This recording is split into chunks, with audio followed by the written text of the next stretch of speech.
Bonjour à tous. Je suis Wadim Mustafa, développeur Java Full Stack avec une expertise en développement back-end et front-end Full Stack dans différentes structures, architectures, soit microservices ou monolithiques. J'ai touché un ensemble des technologies avec mon équipe. On a touché un ensemble des technologies avec une puissante expérience. Aujourd'hui, nous allons explorer une technologie essentielle, c'est l'intégration de GWT dans une application Spring Boot. Et pour ceux qui recherchent des experts comme moi pour vos projets en développement web, mobile, DevOps ou cloud, visitez notre plateforme de freelancing. Cette plateforme contient un ensemble des services qui touchent la plupart des technologies dans le marché. Et nous, comme des experts, nous avons donné le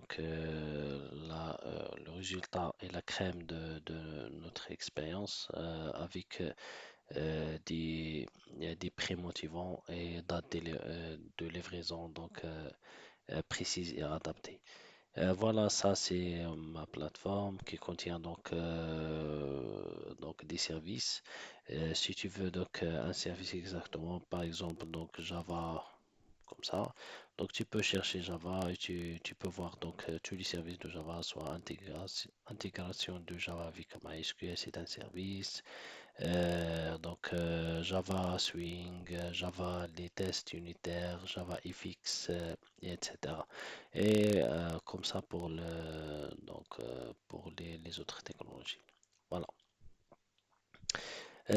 Maintenant nous avons présenté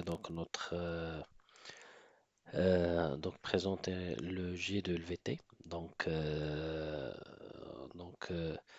G2LVT, c'est JSON Web Token, ou G2LVT comme abréviation. Donc, c'est une méthode sécurisée pour transmettre des informations entre un client et un serveur sous forme de jetons. Et donc, il est largement utilisé pour gérer l'authentification et l'autorisation dans les applications modernes. Donc, pour présenter bien cette partie, qu'est-ce qu'un G2LVT? C'est un format sécurisé pour transmettre des informations entre deux parties. Signé numériquement pour garantir l'intégrité et contient trois parties, le header, le payload et la signature. On va voir ça. Pour la décomposition de G2LVT, on a le header, c'est le type de token, c'est G2LVT qui contient aussi l'algorithme de signature. Il y a un ensemble des méthodes de la signature. Le plus utilisé, c'est l'algorithme HS 256. La deuxième partie de cette composition de GWT, c'est le payload, c'est les données utilisateurs en métadonnées, comme l'utilisateur ID, le rôle, etc. La signature, c'est assure l'intégrité et l'authenticité du jeton. Voilà. Comment fonctionne un G2LVT? C'est création de l'application serveur générer un G2LVT. C'est la création de G2LVT, c'est l'application service qui fait ça. La transmission, c'est le G2LVT est envoyé au client, navigateur ou application. La vérification, c'est lors de chaque requête, le client envoie le G2LVT.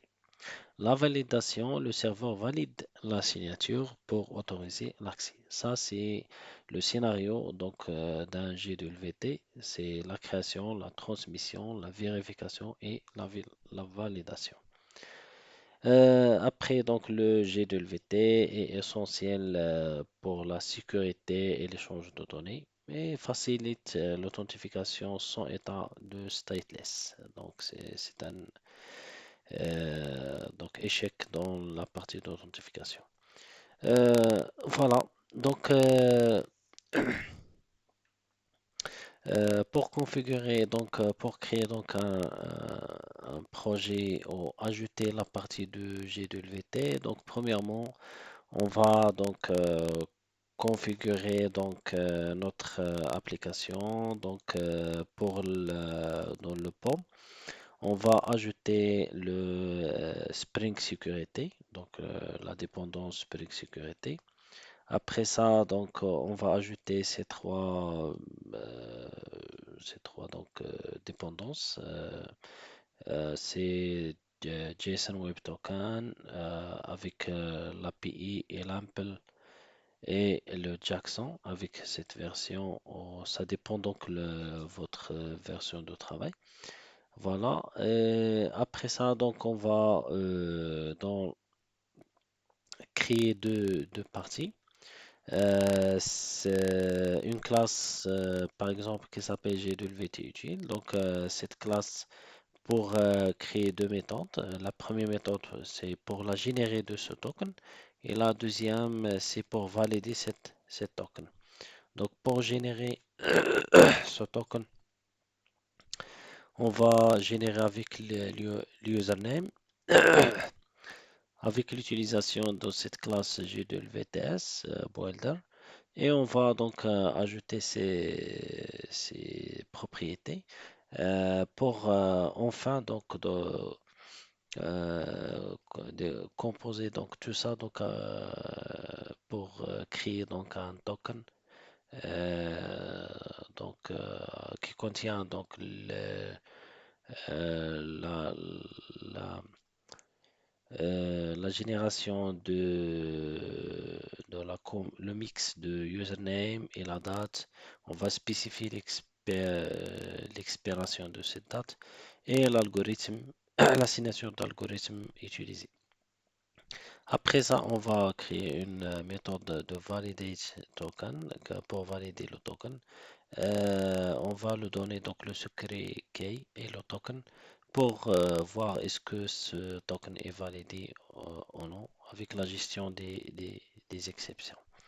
Voilà, donc ça c'est la configuration sorry, c'est la génération de tokens. Après ça, donc on va donc configurer la sécurité. La configuration de la sécurité se fait avec cette méthode, sécurité filtre chain.